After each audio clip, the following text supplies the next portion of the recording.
Alright, good morning po mga kabro. Boss, pandarin natin tong motor mo na. Ano tong motor mo?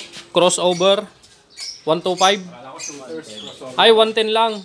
Crossover 110 FI. Start natin. Nako.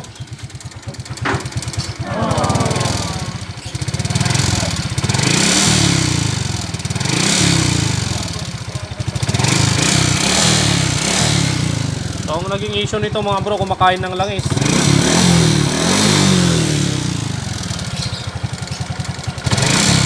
Yun, no? Parang nung nag-change oil daw si kuya, wala na, kukunti na lang yung natira. Mas marami pa yung dugo ng manok. Okay, check natin ulit yung block. Dahil yung ginawa natin nung nakaraan na shooter ba yun, Brad? Shooter yung tiga lapas. Tiga lapas yun. So kapag nadadali yung mga kwan niya, itong piston tsaka block ang titignan natin pag natutuyuan ng langis.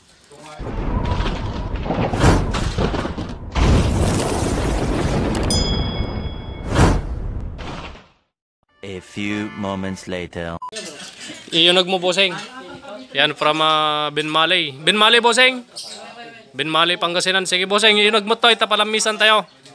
Okay, dito na tayo sa crossover Suzuki.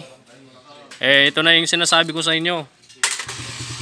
Block tsaka piston. Yan. Gas-gas.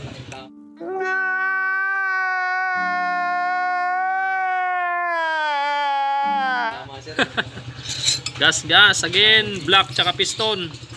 Ayan o yung piston nyo. Gas-gas. Senyales ng katok.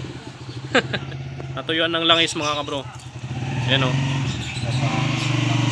Gas-gas. So ngayon paparibor natin to mga bro, tong motor ay yung block. Ano bang gamit mong langis, bossing? Yan. Okay, so ito yung naging problema niya mga bro. Maingay yan, lalo na kapag ganyan, lalo na pag natuyuan ng langis. Okay, para hindi magkaganyan yung mga motor nyo, yung piston nyo, lalong-lalo na kung daily use.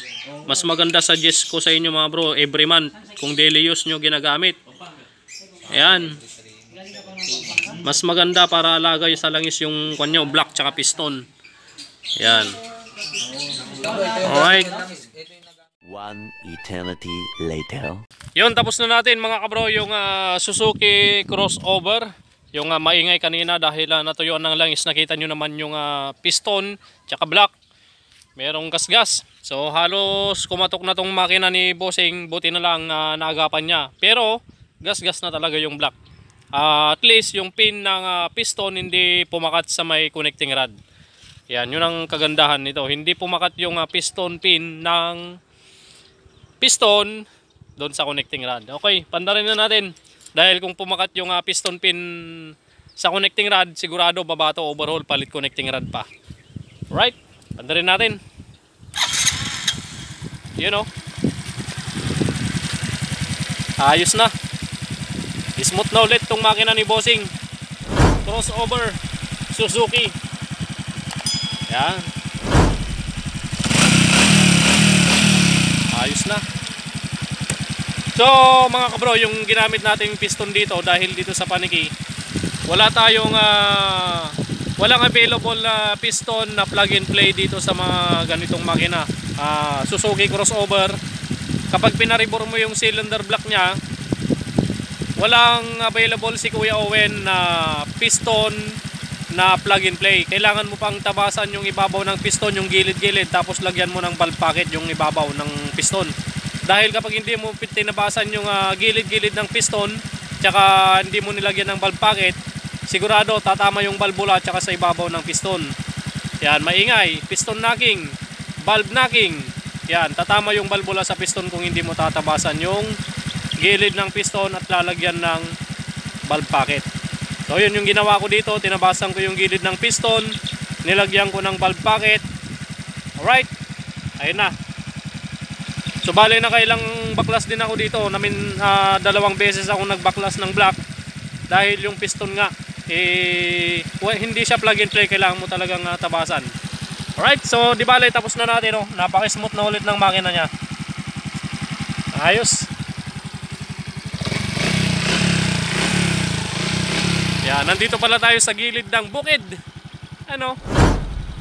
Ayan, nandito tayo sa bukid mismo. Nandito tayo sa ilalim ng akasya dahil presko dito.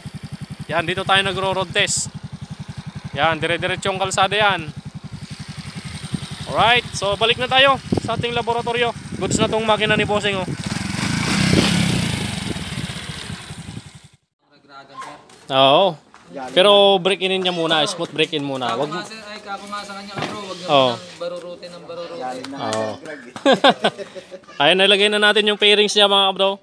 Ayan, bibigay na natin kay sir, oh. Shoutout kay sir.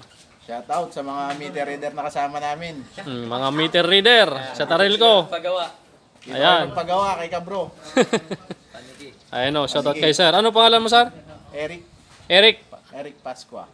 Si boss Eric Pasqua at si Kabro. Ayan, oh.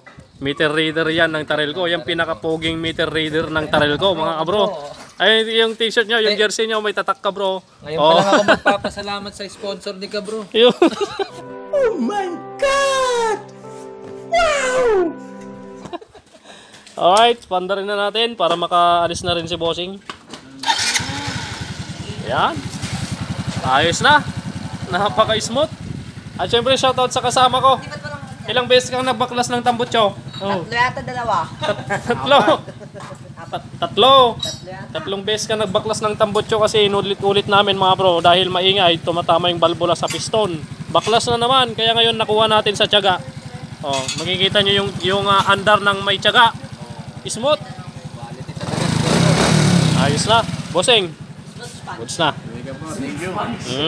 Alright, so umuwi na yung crossover Suzuki mga bro. Tapos na, pati ito tapos na rin. From Binmali, boss. Ayun si Bossing, oh. From Binmali, Pangasinan. Hindi ko makita yung itsura niya eh. Against the light. Yan, oh, si boss, oh. From Binmali, Pangasinan, oh. Yan. At saka si Bossing. Yan, oh. Baka may gusto ko yung shoutout doon.